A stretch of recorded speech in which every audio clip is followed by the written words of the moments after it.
बार बार पाकिस्तान कश्मीर का बात लाते रहता है, नाम लेते रहता है, न तो उसको कश्मीर से मतलब है, न कश्मीरियों से मतलब है, न वो जो मुसलमानों का बात करता है उनसे मतलब है, उसको बस मतलब है पानी से, क्योंकि पानी का रास्ता वही है, बस वो मतलब है। अगर ये कोई सोचता है कि उनको कश्मीरियों से मतलब है तो कश्मीर के लोग ऐसा सोचते हैं, ये उनकी गलतफहमी है। हम एक जिम्मेदार देश हैं, हमारी अपनी एक पोटेंशियल है, हमारा दुनिया में एक वजूद है, हमारी आगे उससे बड़ी चीज़ों पे नज़र है, अलग तरह की संभावनाएं हैं हमारे लिए। हम पाकिस्तान नहीं, हमारा कोई उससे कंपैरिजन नहीं। और एक जिम्मेदार और जवाबदेह होने के नाते शांति और सुरक्षा स्थापित करना ज़्यादा अहम है बनिस्बत की डिस्ट्रक्शन। और जो पहलगांव हमला जो हुआ है वो काफ़ी निंदनीय है। 21वीं शताब्दी में इस तरह के घटना होना ही चाहिए कि आम सिविलियन जो छुट्टी लेकर के किसी जगह पे छुट्टी मनाने जाता है और उन निहत्थे लोगों पर बर्बर तरीके से आप हमला करते हैं। ये आज के डेट में नहीं होना चाहिए, सभ्य समाज में एक्सेप्टेबल नहीं है। हम 7वीं 8वीं शताब्दी में नहीं जी रहे हैं, 13वीं 12वीं 14वीं शताब्दी में नहीं जी रहे हैं जहाँ बर्बर तरीके से लोगों को मारा जाता था। उससे पहल किया गया उस साइड से और हमने उस पर सहमति दर्शाया। ये पीछे हटना नहीं है, ये जिम्मेदार देश की एक, या तो जो कल हो के विश्व शक्ति बनने वाला है उसका रूप है, स्वरूप है। ये बम गिरा देना या मार देना थोड़ी सोल्यूशन है, वो तो जब चाहेंगे तब कर सकते हैं। पाकिस्तान को तो 3 दिन 4 दिन में सबक सिखा दिए। बहुत मिनिमम लेवल पे चीज़ों को इस्तेमाल किया गया, मैक्सिमम लेवल पे तो किया भी नहीं गया, उतने में कहानी ख़त्म हो गया इनका। तो हमारा क्या इनसे कंपैरिजन है? हमारा व्यू कुछ और है, हमारा विजन कुछ और है, हमारा एजेंडा कुछ और है, उनका कुछ अलग ही है। सब कुछ उनका हर चीज़ चलता है भारत के। नमस्कार, मैं रविरंजन नीले और आप देख रहे हैं एडीआर मीडिया बिहार। मैं गया में हूं और गया के चर्चित शैक्षणिक संस्थान विजन आईएएस, और हमारे बीच उपस्थित है विजन आईएएस के डायरेक्टर वरुण कुमार, जो कि जाने माने विशेषज्ञ माने जाते हैं इंटरनेशनल रिलेशन में और पॉलिटिक्स के क्षेत्र में इनका खास रुचि है। और जान रहे हैं कि भारत और पाकिस्तान के बीच हम इस समय युद्ध की स्थिति बना हुआ है, इसी विषय पे बातचीत करेंगे। सर, स्वागत है आपका। आपका भी स्वागत है रविरंजन, आप आए, इसके लिए धन्यवाद। सर, भारत और पाकिस्तान के बीच युद्ध का स्थिति बना हुआ है। बहुत सारे लोग कमेंट कर रहे हैं सोशल मीडिया पे कि सिंधु जल समझौता क्या है, लोग को जानकारी नहीं है और भारत सरकार के द्वारा सिंधु जल समझौता को रद्द कर दिया गया है। आप शिक्षक हैं, इंटरनेशनल रिलेशन पढ़ाते हैं, तो सिंधु जल समझौता क्या है, दर्शक लोग को समझाने का कोशिश। देखिए, इसको अगर समझना है ना तो थोड़ा इसके बैकग्राउंड में जाना होगा। बैकग्राउंड क्या है? जब 1947 में बंटवारा हुआ तो आपको पता है कि पश्चिम के क्षेत्र में सिंधु और उसके 5 सहायक नदी थे, उन पर सबसे ज़्यादा नहर बना हुआ था। जब बंटवारा हुआ तो उन नहरों का भी बंटवारा हो रहा था साथ में। अब हुआ ये कि नदी का जो बहाव क्षेत्र था, अपर बहाव क्षेत्र था, वो भारत में पड़ा और जो उसका मुख्य लोअर बहाव क्षेत्र पूरा पड़ा वो पाकिस्तान में पड़ा। तो नहरी क्षेत्र कुछ पड़ गए भारत में, कुछ पड़ गए पाकिस्तान में। अब उसके पानी को लेकर के, बंटवारा को लेकर के विवाद हुआ। ठीक। दूसरा, इसका एक परिप्रेक्ष्य ये समझना है कि सिंधु जल समझौता के प्रति इतने पाकिस्तान एग्रेसिव क्यों हैं। पाकिस्तान का कृषि से लेकर इंडस्ट्री तक लगभग 80-85% इसी पर निर्भर है। सिंधु और उसके सहायक जो नदी हैं उन पे निर्भर है। ठीक। अगर उनके पानी में अगर थोड़ा भी डाइवर्जन आएगा तो पाकिस्तान को पीने के पानी से लेकर के, कृषि से लेकर के उद्योग तक सभी में समस्या होगा, जो कभी नहीं चाहेगा। एक देश को सरवाइव करने के लिए ये सारी चीज़ें चाहिए। तो देखिएगा धीरे धीरे क्या हुआ, दोनों देशों के बीच सहमति बनती है। वर्ल्ड बैंक एक मध्यस्थता का रोल निभाता है। कई सारे इंजीनियर्स बाहर के बुलाए जाते हैं, उन सब अपना रिपोर्ट दिया और उन्हीं के रिपोर्ट के आधार पर वर्ल्ड बैंक मध्यस्थता निभाते हुए 1960 में देखिएगा सिंधु और उसके 5 सहायक नदी को लेकर के समझौता हुआ भारत और पाकिस्तान के बीच। उसमें क्या है ना, इसमें देखिए 6 नदी हो जाती है, सिंधु, झेलम, चेनाब। ये 3 नदी को माना गया है कि ये पाकिस्तान की नदी है। रावी, ब्यास और सतलज, ये 3 को उस समझौता में माना गया है कि ये भारत की नदी है। तो ऊपर के जो 3 नदी हैं, सिंधु, झेलम और चेनाब, उसके 80% पानी इस्तेमाल करता है पाकिस्तान, 80%। 80%, और 20% पानी इस्तेमाल हम करते हैं।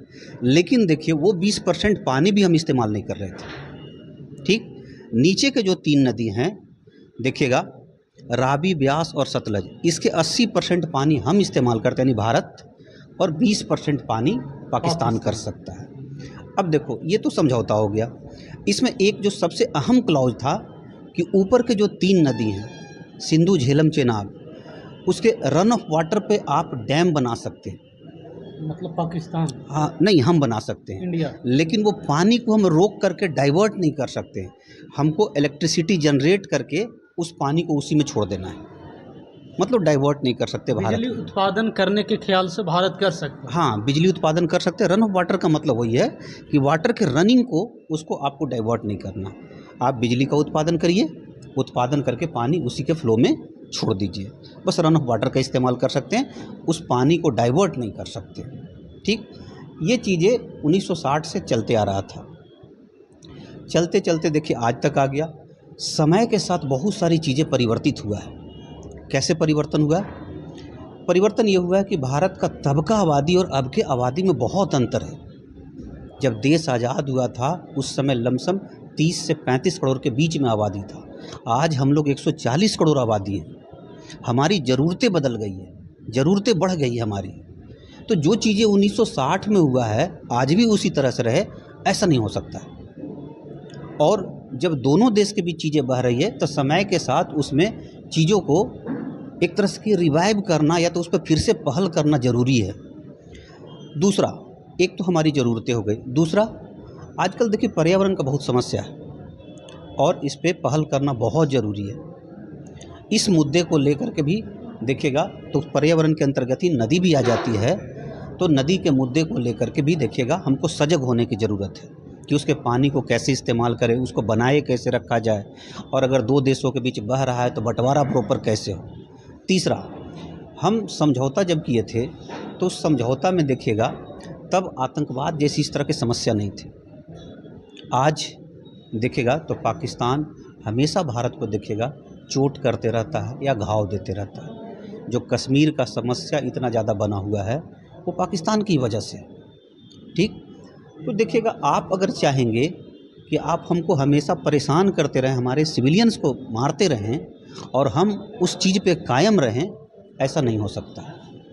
तो वर्तमान सरकार है जिनका स्टैंड स्पष्ट है कि देखिएगा दोनों चीज़ साथ में नहीं चल सकता है, खून और पानी दोनों नहीं चल सकता है साथ में। इसलिए वर्तमान सरकार ये चाहती है कि इस समझौता को फिर से इस पर रीनिगोशिएट किया जाए, और ज़रूरी भी है। तो पाकिस्तान को इससे क्या नुकसान होगा सर? हाँ, पाकिस्तान को नुकसान है। देखिए नीचे के तो नीचे का जो पानी, ये नदी है जैसे रावी हो गया, ब्यास हो गया, सतलज हो गया, इसकी पानी को हम इस्तेमाल कर रहे थे।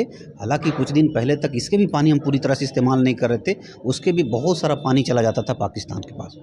ठीक, वहाँ पर हमने डैम बनाया, उसके पानी को डाइवर्ट किया, सिंचाई के लिए इस्तेमाल किया, इलेक्ट्रिसिटी के लिए इस्तेमाल किया। ठीक है, ऊपर का जो 3 नदी है ना, अगर उसके पानी को डाइवर्ट किया जाता है ना, तो डाइवर्ट करने से क्या होगा आप देखेंगे, पाकिस्तान के कृषि पर असर पड़ेगा।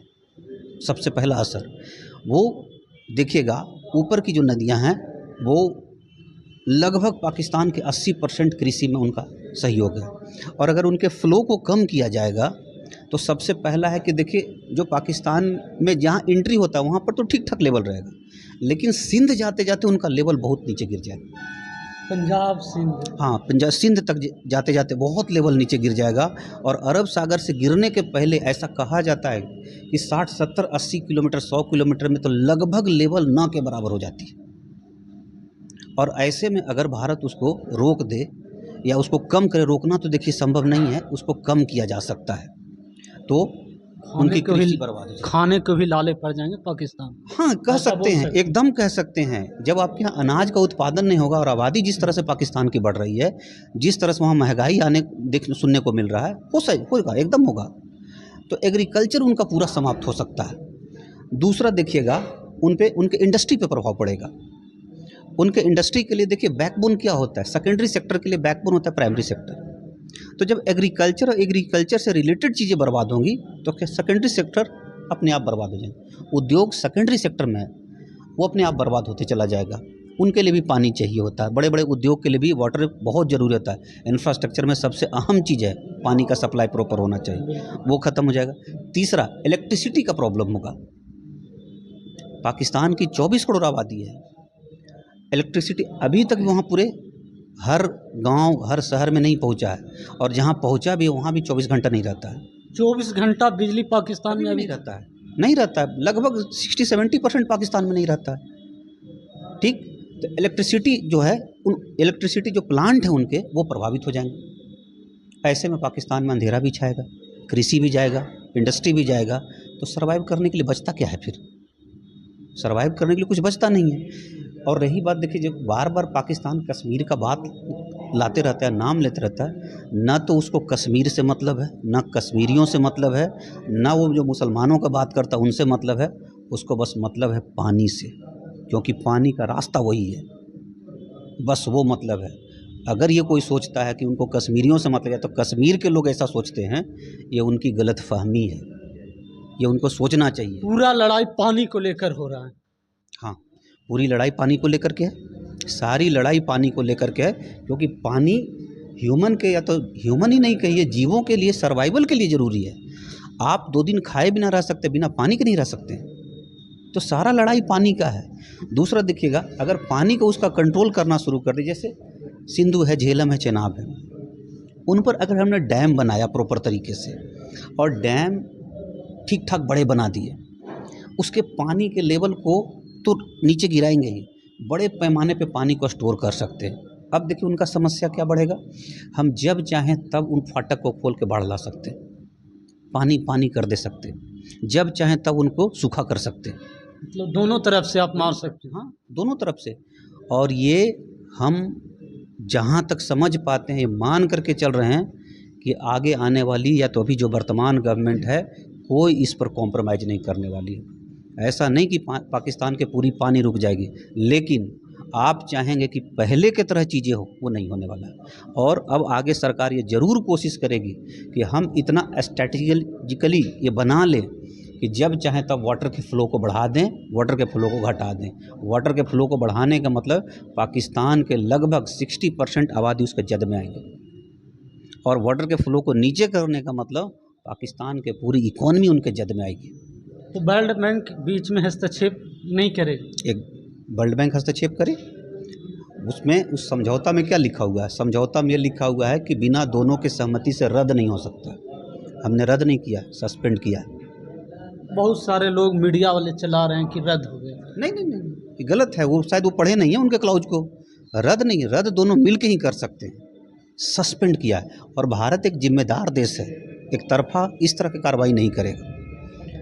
और रही बात, हमको ये भी समझना है, ऐसा भी नहीं हो सकता कि अगर हम ये कहें कि 100 के 100% पानी रोक देंगे, वो संभव नहीं, ज्योग्राफिकल कंडीशन वो नहीं है कि हम कह दें कि 100 के 100% पानी रोक दें। और ये तो भारत सरकार पार्लियामेंट में बोला है, सरकार के द्वारा बोला गया है। पानी का जो नेचुरल फ्लो है उसको पूरी तरीके से आप कैसे जीरो कर सकते हैं? वो जीरो करना संभव नहीं है। और जीरो करके फिर उतना करने के लिए आपको पता है 10-20 साल 30 साल कंस्ट्रक्शन करने पड़ेंगे, बिलियंस ऑफ डॉलर्स लगेंगे आपको। फिर उसके पानी को आप ले करके कहाँ जाएंगे? अभी एक रिपोर्ट आ रहा था, उसमें बताया गया कि अगर मान लो कि पूरे तीनों नदी के पानी को हम जीरो कर दें पाकिस्तान की ओर, तो पता है हिमाचल, कश्मीर, पंजाब, इवन दिल्ली और हरियाणा तक पता है लगभग 4 फीट पानी हो सकता है। 4 फीट? जी, 4 से 6 फीट पानी हो सकता है। ये बात तो पाकिस्तान को ही मालूम है। हाँ, मालूम है, लेकिन फ्लो को कम और अधिक करने से ही सारे समस्या का निदान हो जाएगा। क्यों? जब चाहेंगे फ्लो को बढ़ा सकते हैं, जब चाहें घटा सकते हैं, आपको डुबा सकते हैं, आपको सूखे में ला सकते हैं, यही काफ़ी है। नेचुरल फ्लो को आप पूरी तरह से कैसे बंद कर दीजिएगा? जैसे अभी देखिएगा पानी को लेकर बात हो रहा है, झेलम का बात हुआ, चेनाब का बात हुआ, रावी का बात हुआ, ये ब्यास का बात हुआ, सतलज का बात हुआ। सिंधु के पानी रोकने का तो कोई बात ही नहीं हुआ। सिंधु पर आप सुने कि सिंधु पर कोई डैम इस तरह का है? जो भी डैम है झेलम पे है, चेनाब, रावी, ब्यास, सतलज पे। नाम क्यों पड़ा सिंधु जल समझौता? सिंधु जल समझौता इसलिए पड़ा क्योंकि सिंधु नदी ही सबसे मेन था, और सिंधु घाटी के सभ्यता पूरे उसके जद में है। दोनों फैक्टर है। पाकिस्तान और भारत जब सिंधु घाटी हाँ, पूरे सिंधु घाटी सभ्यता को टच करता है, ये चीज़ है। पानी को लेकर के ये मसला है। दूसरा सवाल सर कि शिमला समझौता को लेकर बातचीत चल रही है, मीडिया में भी प्रकाशित हुई कई खबरें, सोशल मीडिया पे भी, कि शिमला समझौता को ही भारत सरकार पहलगांव घटना के बाद, जो कि पहलगांव जघन्य घटना कहा जा सकता है कि 26 लोगों पर्यटक पे निहत्थे थे, वहाँ पे अपने घर परिवार के साथ गए थे मनाने के लिए खुशीपूर्वक, और आतंकवादियों के द्वारा उनकी हत्या कर दी जाती है। तब से लेकर शिमला समझौता को भी सस्पेंड कर दिया गया।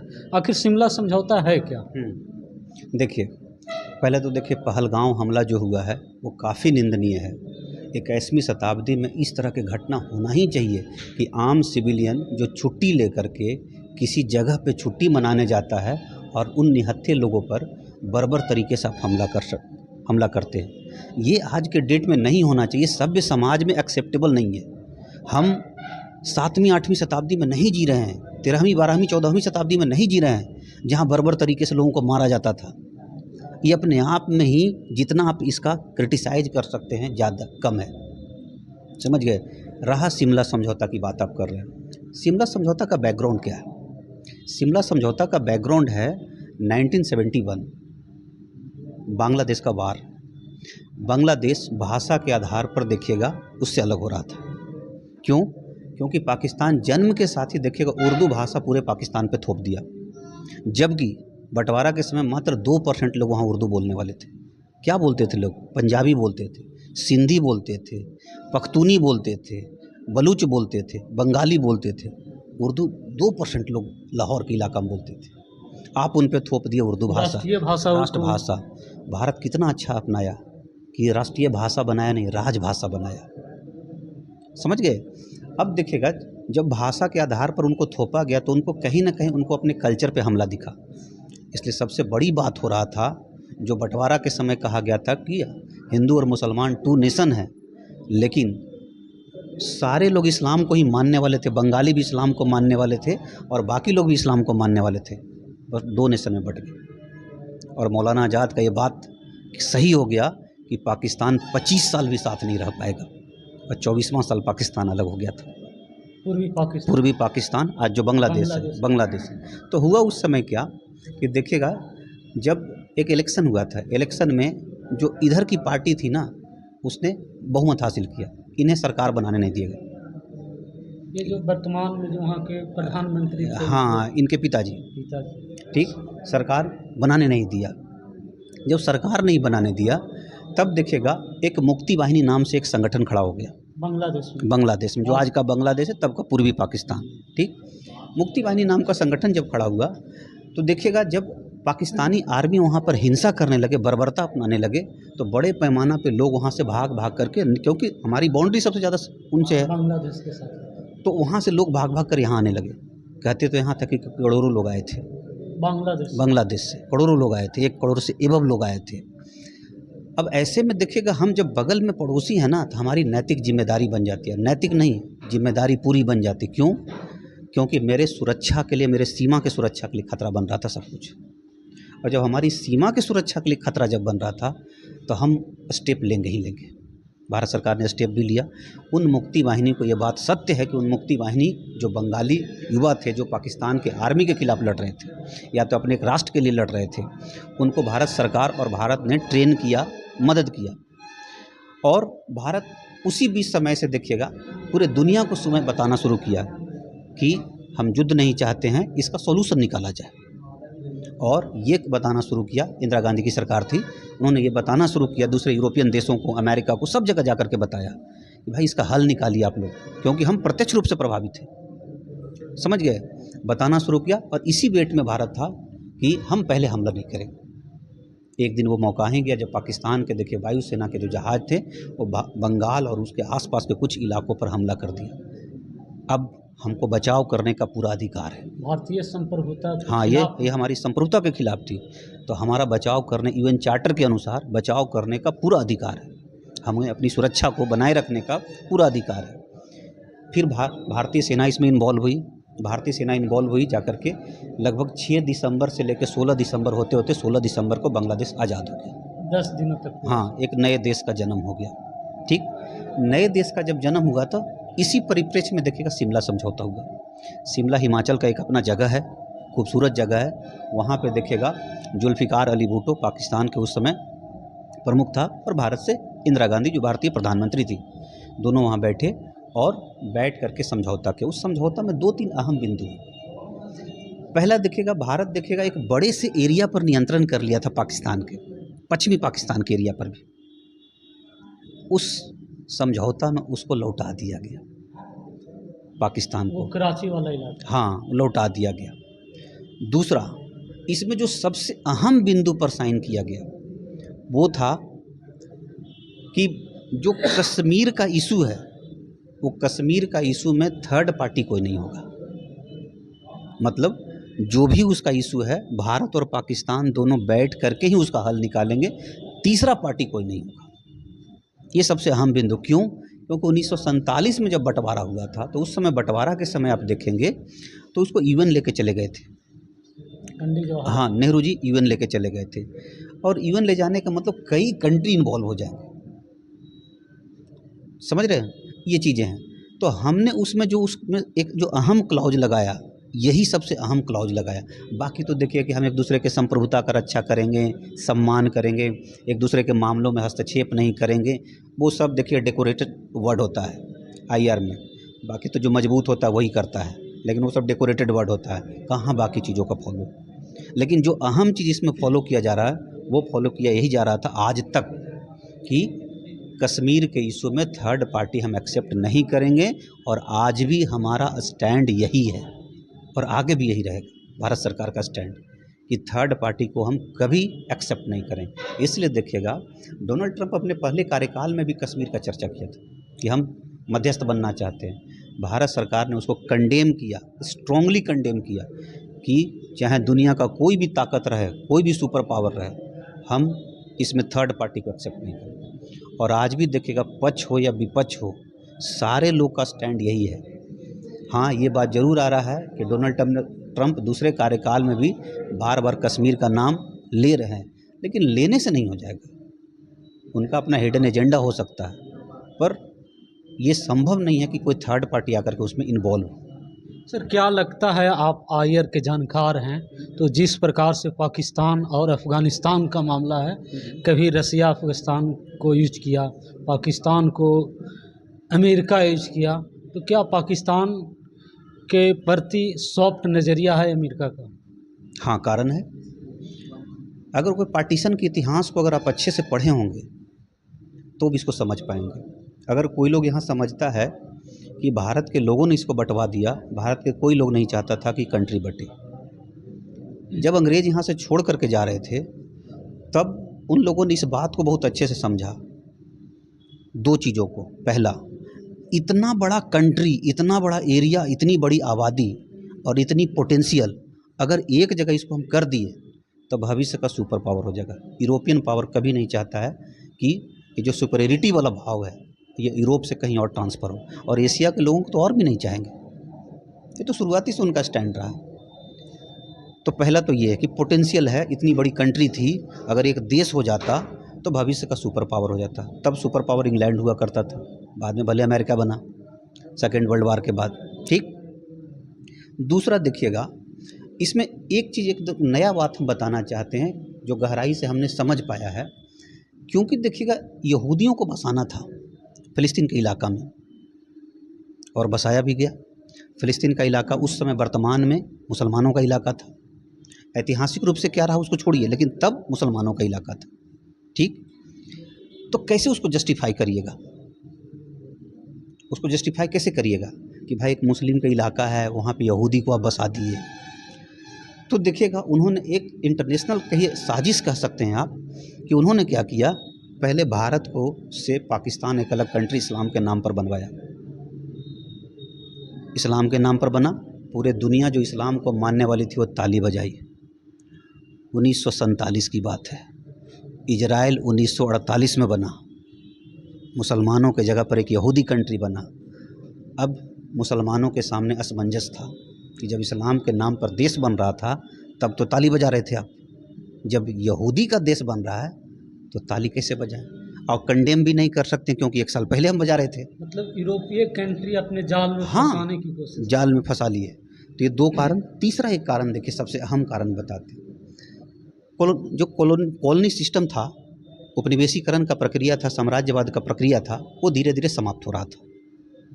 ये जो प्रक्रिया समाप्त हो रहा था, तो कोई तो तरीका होना चाहिए ना जिससे इन सब क्षेत्रों पर नियंत्रण किया जा सके। पाकिस्तान एक लॉन्चिंग पैड बना करके गया है वो लोग, और ये चीज़ समझना है तो आप पिछले 75 साल में पाकिस्तान का स्टैंड देख लीजिए, किसी न किसी के हाथ में खेलते रहा है। तो साफ दिख रहा है, इतिहास है, 75 साल का इतिहास आप देख लीजिए। लॉन्चिंग पैड की तरह इस्तेमाल हुआ। कैसे इस्तेमाल हुआ? अफ़गानिस्तान में देखिएगा, जब सोवियत यूनियन को हराना था तब उस समय देखिएगा अमेरिका ने इस्तेमाल किया, मुजाहिदीन पैदा किया धर्म के नाम पे, तालिबान पैदा किया, सब तो उसी का पैदा किया हुआ। और बाद में जब यूएसएसआर चला गया, वैसे ही छोड़ दिया उनको। और अमेरिका के द्वारा ही स्थापित आतंकवादियों के द्वारा WTO पे हमला भी किया गया। हाँ सर, वही जिनको उन्होंने छोड़ा था, बनाया, और जिनको छोड़ के आया 90 के दशक में, जब यूएसएसआर अफ़गानिस्तान से जा रहा था तो चला गया यूएसएसआर, तो अमेरिका का क्लियर हो गया। जो करना था अमेरिका को, तो ख़त्म हो गया कहानी वहीं पे, कि भाई यूएसएसआर को वहाँ पे हमको समाप्त करना है, हमारे आधारित या तो हम जिसको चाहते हैं उसकी सरकार रहे। तो वो तो मिल गया इनको। लेकिन तालिबान को नष्ट करके जाना चाहिए था, जो आतंकी पैदा किए थे उनको नष्ट करके जाना चाहिए, उनको आपने वैसे ही छोड़ दिया। और वही तालिबान और वही आतंकी संगठन जाकर के 2002 में देखिएगा WTO पे हमला किया, वर्ल्ड ट्रेड सेंटर पे हमला किया था, WTC पे हमला किया, जो अमेरिका के बहुत बड़ा बिल्डिंग्स है उस पे जाके हमला किया। तो ये जिसको आप पाले थे पोसे थे वही हमला किया। तो देखिए वेस्ट का साजिश भी है। और एक देखिए सबसे बड़ा चीज़ हमको अभी तक समझ में आया, जहाँ तक गहराई से पढ़ने के बाद मुझे पता चला, इस्लामिक दुनिया में कोई इस तरह का लीडर पैदा नहीं हुआ है जो सबको यूनाइट कर सके और इस्लाम के सकारात्मक मूल्यों पर चल सके। ये बहुत बड़ा क्राइसिस है इस्लामिक दुनिया में। दूसरा, थोड़ा उनमें लोकतांत्रिकरण का भाव है। हर चीज़ को जो इस्लाम के नज़र से देखते हैं, सापेक्षिक नज़रिए से देखते हैं, यूनिवर्सल देखने का आइडिया नहीं है। उनको यूनिवर्सल ट्रूथ को देखना पड़ेगा। ये जो हर चीज़ इस्लाम के आधार पर आप कंपैरेटिव देखेंगे ना, तो समस्या तो पैदा होगा। एक सवाल और सर, जब पहलगाम में घटना हुआ, उसमें सोशल मीडिया पे एक वीडियो वायरल हुआ और कई लोगों ने लिखा भी, जब आतंकवादी आए थे तो धर्म के नाम पर और कलमा पढ़वाने के नाम पर लोगों को बोल रहे थे, और जो निहत्थे लोग थे उनको बोल रहे थे कि आप कलमा पढ़िए, और जो कलमा नहीं पढ़े उनको मार रहे थे। तो कहीं ना कहीं जिस इस्लामीकरण की बात कर रहे हैं, धर्म के नाम पर ऐसा किया जा रहा है। तो भारत में चुनावी साल भी बिहार में है, तो क्या इससे भी जोड़ा जा सकता है भारत के सांप्रदायिकता के माहौल को बिगाड़ने के लिए? देखिए, इसको देखने का 2 नज़रिया हो सकता है। एक नज़रिया तो पहला हम ये देखें कि प्रत्यक्षम किम प्रमाणम, जो लोग वहाँ पे झेला इस चीज़ को, वो खुद बोल रहे थे इस बात को, तो हम कैसे डिनाई करें? अपने ही लोग थे, उनको इससे कोई मतलब नहीं था, आतंक से कोई मतलब नहीं। और उनको, हमें नहीं लगता कि जो लोग वहाँ मारे गए या जिनके परिवार मारे गए, उनमें कोई पॉलिटिक्स से उनका कोई दूर दूर तक रिश्ता था, जहाँ तक अभी तक जो खबर है। ठीक, कई लोग तो सेना में भी थे। हाँ, कई लोग सेना में थे, 2-4 लोग उस तरह के भी थे जो आर्मी में थे या तो नेवी में थे या एयरफोर्स में थे, अपनी छुट्टी मनाने गए थे। तो देखिएगा वो लोग ही आकर के देखिएगा ये बात को बोल रहे थे कि जब आतंकी आए तो आने के बाद उन्होंने कलमा पढ़वाया कि भाई अगर कलमा जानते हैं तो ये मान लिया उन्होंने कि वो मुसलमान है, नहीं जानते इसका मतलब आप मुसलमान नहीं हैं। इवन यहाँ तक भी जब प्रमाण नहीं हो पाया तो यहाँ तक कहा गया कि शायद पैंट खुलवा करके देखे, उसमें देखिए होता क्या है कि मुसलमानों में खतना होता है, ठीक है, तो शायद ऐसा कहा गया कि मे बी इस तरह से भी चेक किए। तो ये सारी बात देखिए उन्हीं लोगों के द्वारा कहा गया जो वहाँ पे झेले थे। तो एक तो पक्ष ये है, कह सकते हैं आप ये बात को 1-8% के लिए कि शायद मीडिया वाले लोगों या तो सोशल मीडिया वाले लोग इसको कुछ ज़्यादा बढ़ा दिया, ये कह सकते हैं। लेकिन मुझे नहीं लगता है कहीं से कि बिहार में राजनीति है उसको ध्यान में रख करके ये सब बातें की गई। हाँ, ये बात कह सकते हैं कि रैंडमली ये बात आ गया, इसको खूब बढ़ा चढ़ा करके मार्केटिंग किया गया, तो प्रभाव तो पड़ेगा इलेक्शन में, नो डाउट। लेकिन मुझे नहीं लगता कि बिहार को ध्यान में रख करके ऐसा कुछ हुआ होगा। फिर तो आप इस घटना को डिनाई कर रहे हैं। ये लेकिन हाँ, ये हम जरूर कहेंगे, इस घटना को पॉलिटिकली भुनाने की कोशिश हो रही है और होगी भी आगे, इलेक्शन में भी होगी, इसमें कोई दो मत नहीं है। ये मानते एक लास्ट सवाल, भारत और पाकिस्तान दोनों परमाणु संपन्न देश हैं। हाँ। डोनाल्ड ट्रंप आते हैं, एक्स पे पोस्ट करते हैं, उसके बाद भारत के विदेश सचिव विक्रम मिस्री प्रेस कॉन्फ्रेंस करते हैं और कहा जाता है उनके द्वारा कि सीज फायर हुआ है, भारत और पाकिस्तान एक दूसरे पे गोली नहीं चलाएंगे। विपक्ष इस पे सवाल उठा रही है कि डोनाल्ड ट्रंप आखिर बीच में क्यों? अच्छा, देखिए, अगर डोनाल्ड ट्रंप के आप ट्वीट को अच्छे से पढ़ेंगे तो डोनाल्ड ट्रंप उस ट्वीट में 2-3 बात किया, उसमें एक बात तो गलत भी है। जैसे गलत बात क्या है, पहले उसको खारिज करते हैं कि भारत और पाकिस्तान के बीच हज़ारों साल की समस्या, 75 साल पहले कंट्री बना तो 1000 साल की समस्या कहाँ से आ जाएगा? उसमें उसके आप सेकेंड या थर्ड लास्ट लाइन जो है उसमें ये बात भी लिखा हो कि हज़ारों साल की समस्या नहीं, ये समस्या 75 साल पहले पैदा हुआ उस समय से। पहला चीज़ तो खारिज करते हैं। दूसरा, डोनाल्ड ट्रंप ने उसमें एक्स पे लिखा कि दोनों देश सीज फायर पे सहमत हो गए। अब इसमें परमाणु बम का एक एंगल है। देखिए, ऐसा कहा जाता है या सेना के द्वारा भी कहा गया, ऐसा कहा क्या जाता है, सेना के द्वारा ही कहा गया है प्रेस कॉन्फ्रेंस करके कि भारतीय सेना ने देखिएगा कई उनके एयर बेस थे, लगभग 11 के आसपास बताए जा रहे हैं कि उन एयर बेस को उड़ा दिया। उसके बाद ये कहा जा रहा था कि अगला जो निशाना था वो उनका रावलपिंडी जो जगह है जहाँ सेना का हेडक्वार्टर है और वो इस्लामाबाद से लगभग 20 किलोमीटर की दूरी पर है, तो अगला निशाना वो था। उसी के इर्द गिर्द देखिएगा परमाणु बम का लॉन्चिंग सेंटर भी है। तो ऐसा कहते हैं या कुछ लोग जिस तरह से मतलब इसको एलोब्रेट कर रहे थे, जो इसके खास करके और भी जो जानकार हैं, कि अगला भारत सरकार का निशाना था कि उस परमाणु सेंटर को ही उड़ा दिया जाए। डर था इस बात का? हाँ, डर था, एकदम डर रहेगा, क्योंकि दोनों परमाणु संपन्न देश हैं, डर तो दोनों साइड से रहे। और हम में थोड़ा सा ये चीज़ें तब और ज़्यादा आ जाएगी क्योंकि देखिएगा वहाँ पे न्यूक्लियर का कमांड सेंटर जो कमांड है वो सेना के हाथ में है, हमारे के यहाँ सरकार के हाथ में। ठीक। दूसरा एक बात और देखिए निकल करके आ रहा है, ये निकल करके आ रहा है कि जब सब कुछ उनका तबाह हो जाएगा तो अक्सर पाकिस्तान कहते रहा है कि हम परमाणु बम इस्तेमाल करें क्योंकि मेरे एग्जिस्टेंस पे सवाल है। हालांकि इतना आसान नहीं है, ये कहना आसान है, इतना आसान नहीं कि परमाणु बम इस्तेमाल कीजिए। क्यों? क्योंकि परमाणु बम एक बार आप इस्तेमाल करके हिंदुस्तान के कुछ चीज़ों को क्षति दे सकते हैं, 5 लाख, 10 लाख, 20 लाख, 50 लाख। उसके बाद आपका क्या होगा? दूसरा, हमारे न्यूक्लियर जो प्रोग्राम है उसमें नो फर्स्ट यूज लिखा हुआ है। नो फर्स्ट यूज का ये मतलब कहीं से नहीं है कि पहले कोई यूज कर लेगा तब हम यूज करेंगे। अगर हमको थ्रेट परसेप्शन पता चल जाएगा कि सामने वाला यूज कर रहा है तो हम पहले यूज कर लेंगे। ये चीज़ें लोगों को अच्छे से पता नहीं है। नो फर्स्ट यूज का कहीं से ये मतलब नहीं है कि पहले हम पे कोई बम मार देगा तब हम उसको मारेंगे, तो फिर हम अपने को इसका मतलब पहले पिटवा लें, ख़त्म करवा लें, बर्बाद करवा लें। ऐसा नहीं है। अगर थ्रेट परसेप्शन 100% कन्फर्म होगा तो भारत उसके पहले लॉन्च कर देगा। दूसरा, ऐसा एक चीज़ और कहा जा रहा है कि वहाँ पर कुछ परमाणु परीक्षण शायद कर रहा था क्योंकि अफ़गानिस्तान और पाकिस्तान के बॉर्डर पे भूकंप आया। अफ़गानिस्तान कंफर्म नहीं किया है भूकंप को, लेकिन पाकिस्तान इस चीज़ को दिखा रहा है कि भूकंप आया है। लेकिन कुछ लोग एक्सपर्ट कर रहे हैं कि वो परमाणु परीक्षण था, परमाणु परीक्षण था। उसी ट्रंप के देखिए ट्वीट में एक चीज़ लिखा हुआ है कि मिलियंस ऑफ लोग बच गए। इससे तो यही लगता है कि शायद पाकिस्तान परमाणु बम के लिए तैयार था। शायद, कंफर्म तो नहीं कह सकते लेकिन शायद, क्योंकि उस ट्वीट से हम पकड़ रहे हैं कि मिलियंस ऑफ लोग का मतलब 1 मिलियन में 10 लाख लोग होता है। मिलियंस ऑफ लोग मतलब कई मिलियन, तो कई मिलियन तो लड़ाई में नहीं मरता है, मिसाइल से भी नहीं मरेगा कई मिलियन। वो जब भी मरेगा तो परमाणु बम से मर सकता है। इसका मतलब तो यही हुआ। ठीक।